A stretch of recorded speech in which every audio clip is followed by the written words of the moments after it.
Basuki itu suka menggambar tokoh-tokoh penting ya. Dia juga pernah menggambar tokoh Yesus Kristus. Dan masih banyak lagi yang lainnya. Nah, berarti kalau kayak gitu kan karya-karya dia dan dia sendiri, Basuki Abdullah itu terkenal banget ya di seluruh dunia gitu. Nah, menurut Linda sendiri, Basuki Abdullah itu memiliki pengaruh yang kuat gak sih di dunia seni ini?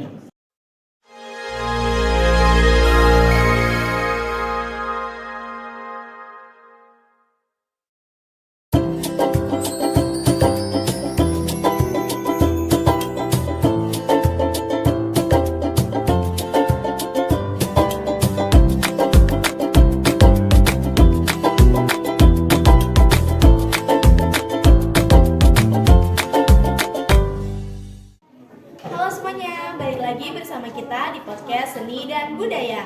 Podcast di mana kita semua bisa belajar tentang seni budaya dan tokoh-tokoh seniman yang terkenal di seluruh dunia. Perkenalkan, nama saya Nia Zuniati selaku host di episode kali ini. Dan untuk episode kali ini kita akan membahas sosok legendaris di dalam dunia seni, yaitu Basuki Abdullah. Nah, untuk di sebelah saya sudah ada narasumbernya, yaitu Nur Lindasari. Untuk Nur Lindasari, boleh perkenalkan diri?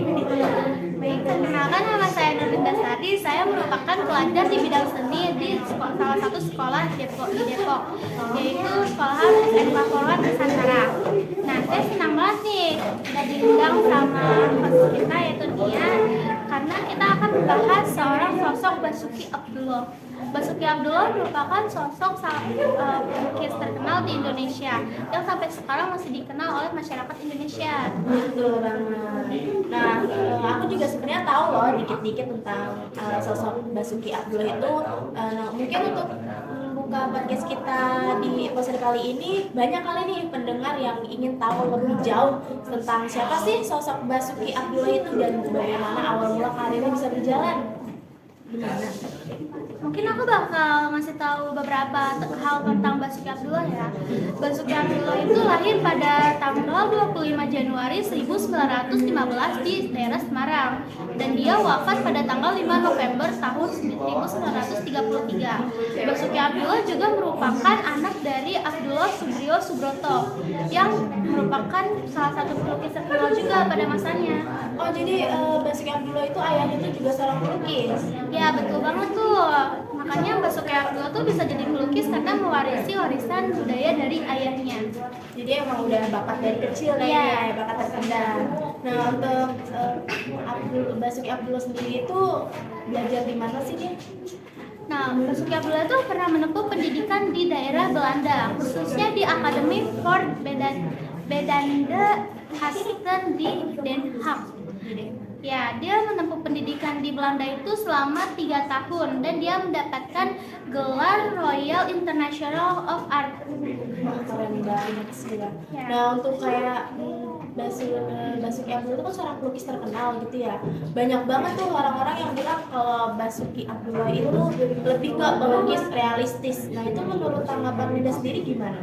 Kalau untuk itu, waktu dia belajar di Belanda itu dia mempelajari tentang seni figuratif yang terkhususnya itu tentang realisme. Makanya sampai sekarang dia meneruskan bakatnya itu di bidang realistis ya. Oh, nah untuk itu masih jadi pertanyaan lagi nih. Nah, kan dia Basuki Abdullah itu kan suka banget sama dan dia lebih bakat ke lukisan-lukisan karya-karyanya itu realistis banget ya kan. Nah, kan waktu itu pada zamannya itu juga banyak banget nih pesaing kayak pelukis-pelukis lainnya. Itu pelukis-pelukis lain kan lebih memilih lukisan modern, karya-karya modern. Kenapa sih Basuki Abdullah itu masih tetap dia fokus sama lukisan-lukisan realistis gitu? Nah, mungkin karena menurut Basuki itu memang sih pada masa itu lukisan modern itu memang sudah sangat populer dan dikenal oleh kalangan masyarakat Indonesia. Tapi bagi Basuki sendiri, lukisan realistis lebih sangat penting karena lukisan realistis lebih bisa menggambarkan kehidupan dan mengekspresikan tentang keindahan dunia dunia. Makanya Basuki lebih memilih untuk lukisan realistis, karena pada dasarnya lukisan realistis bisa dilukis lebih secara halus dan bisa memiliki kesan yang memiliki nilai yang lebih tinggi daripada lukisan modern sekarang. Nah, contoh-contoh karyanya tuh lukisan siapa sih yang terkenal banget itu? Untuk saat ini Basuki punya salah satu karya yaitu Potret Insinyur Soekarno, yang pada saat itu lukisan Insinyur Soekarno itu sangat istimewa bagi masyarakat Indonesia. Yang bikin istimewa itu bukan cuma hanya teknisnya Basuki menggambar ya, tapi dengan caranya Basuki menggambar yang memiliki karisma dan sangat kuat gitu, sehingga gambaran itu tuh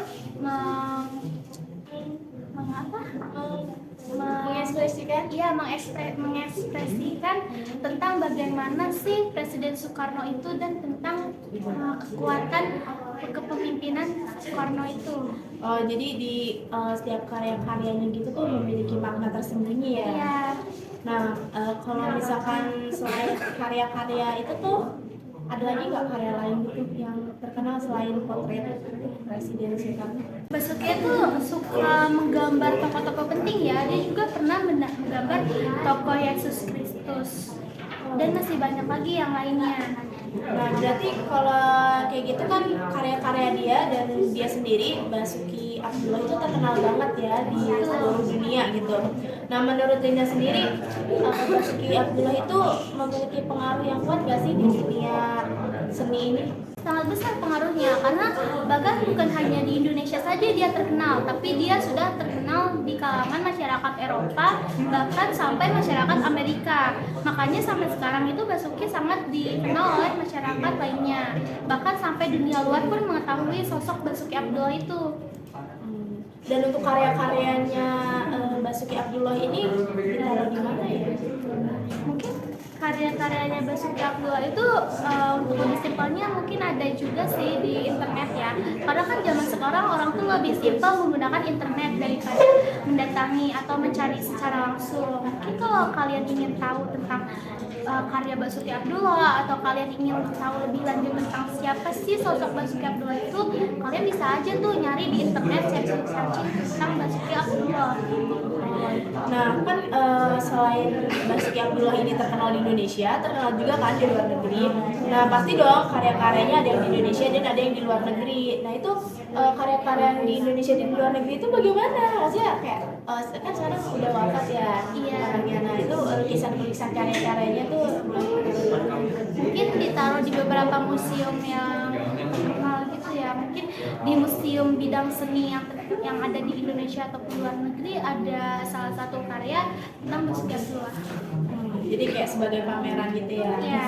Oke. Nah, untuk podcast kali ini kayaknya ditutup aja kali ya. Udah banyak nih juga Nurlinda cari cerita sama kita semua tentang Basuki Abdullah. Dan untuk penutupan ini mungkin ada nggak sih kata-kata atau yang Nurlinda Sari bisa sampaikan ke kita semua sebagai generasi muda? Mungkin untuk generasi muda sekarang kan banyak sekali generasi muda yang bermalas-malasan untuk mempelajari tentang berbagai hal seni, karena mungkin peminat di dalam bidang seni itu sangat amat dikit, tidak banyak seperti peminat di bidang lainnya. Nah, mungkin untuk kalian yang minat di bidang seni, kalian bisa mempelajari tentang bagaimana caranya membuat diri kita itu untuk lebih percaya diri. Kita tidak usah takut untuk mengeksperimen suatu hal atau gambar, karena pada dasarnya apapun hasil yang kita dapatkan adalah bagaimana tentang kita percaya diri.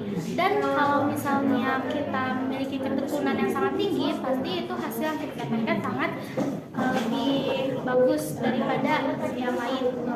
Karena kan apapun gambar itu harus memiliki ketekunan dan keseimbangan dalam sudut pandang kita dan pandangan. Berarti buat yang nggak suka seni gimana nih? Buat yang nggak suka seni mungkin ya orang kan kalau misalnya belajar tentang nggak suka seni gitu, dia tetap masih menyukai beberapa seni yang menurut dia oke. Mungkin dia bisa mencari-cari seni lainnya lagi gitu biar dia menyukai seni itu, ataupun dia bisa melihat-lihat warisan budaya Indonesia nih. Setidaknya kalau misalnya dia tidak menyukai seni, dia bisa menghormati warisan-warisan budaya turun-temurun dari sosok-sosok legendaris kita. Nah, bener banget tuh. Jadi buat kita semua nih, terutama buat generasi anak muda, tolong banget hargai karya-karya kita, karya-karya bangsa. Itu banyak banget loh sebenarnya keberagaman di Indonesia ini ya kan, termasuk tadi salah satunya kita bisa terinspirasi dari Basuki Abdullah.